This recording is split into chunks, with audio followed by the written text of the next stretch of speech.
Welcome to Washington in Focus. I'm your host, Brett Davis, the Center Square's Washington State editor. Joining me today is reporter Spencer Pauly. So there was an election on Tuesday, and as far as the Seattle City Council goes, it looks like a possible shakeup there, as 3 incumbents are trailing in the latest election results. It's my understanding that 4 of the 9 city council seats are guaranteed to flip this election, and a 5th would become vacant if city council member Teresa Mosqueda wins her race for the county council, which I think she is at the moment.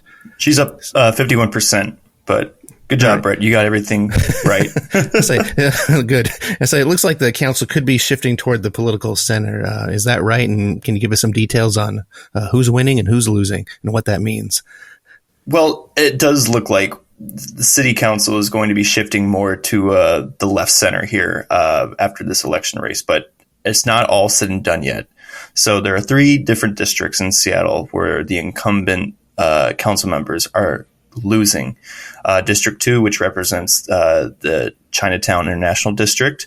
Currently, Tammy Morales, the incumbent, is losing to community activist Tanya Wu, who currently has 54% of the votes. In District 6, former Fremont small business owner Pete Hanning and Dan Strauss are neck and neck at 50%. Hanning is currently winning by a difference of 185 votes. So that one will be one to keep an eye out right now. Very close. And then over in District 7, which represents the Queen Anne neighborhood and downtown Seattle, stay-at-home father Bob Kettle is beating incumbent Andrew Lewis by 56% of the votes right now. So it looks like the city is kind of looking to switch things up as we're seeing more crime, more homeless, and an increasing drug problem. I haven't been keeping up with the polling on these races, but are these results surprising, or were they expected? Or I have to say personally myself, I am very surprised that the 3 incumbents are losing, especially with many of them only having served one term up until this point. Now, a lot of these other council members have been a long time, said they're done after this year. So you're going to see in District 1, Rob Sacco, who's an attorney, is winning by 59% of the votes.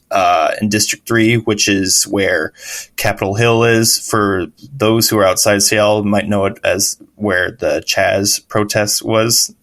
And currently Joy Hollingsworth, a former basketball player for Arizona University, is winning by 57% of the votes.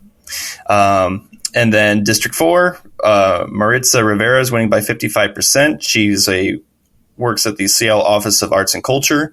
And then in District 5, the one that is looking like it's sold and said and done is Kathy Moore, former King County Superior Court judge, is winning with 70% of the votes. So what you're seeing here is a lot of these candidates are more left-leaning, but they are not too far left. I think what we saw in current council is a lot of progressives here, specifically in District 3, which is the Capitol Hill area, was seated by Kashama Sawant, a socialist, but neither of the candidates here. Who could forget her? Yeah, she's always stirring the pot a little bit with the council meetings, from my experience I've seen. Agreed. I covered many stories about her. Never a dull moment with her. So the other big news out of the election is that Seattle voters have overwhelmingly approved, it seems, a nearly $1 billion housing levy. Can you tell us about that? Yes. So Seattle Mayor Bruce Harrell proposed this affordable housing levy to replace a current levy that does basically the same thing. It's sitting at 66% approval, which is good enough for Seattle city officials to celebrate, pat themselves on the back for a job well done. 2/3 is a pretty good margin. I would say so. This levy will collect $970 million over 7 years, and your average Seattle homeowner will probably pay somewhere around $383 a year in property taxes. Now, this collected revenue will go to help create over 3,100 affordable homes throughout the city.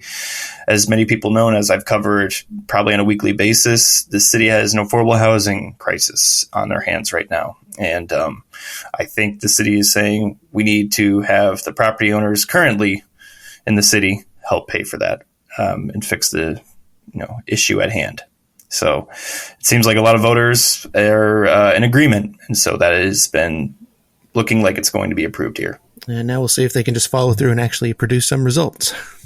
Yes, and well, that leads into this another thing I want to note there, and I noted in my story here, is that a recent survey from the Seattle Metropolitan Chamber of Commerce recently found that 68% of the respondents within the city do not trust the city to spend their tax dollars responsibly. So 68% don't trust the city to spend their money properly, but 66% of voters are approving the levy. It sounds funny enough as it is, but I think it is more pointing towards the city council being kind of uplifted here and shaken up. I think we're going to see that play at hand. So when the next survey comes in, we'll have to see if, approval by the city residents are improved, I suppose is the best way to phrase it. All right. Well, if we see a slightly less progressive city council, it'll be interesting to see if there are any policy changes based on that. I'm not holding my breath. I'll keep an eye on it for you, Brett, and for all the listeners. Thanks.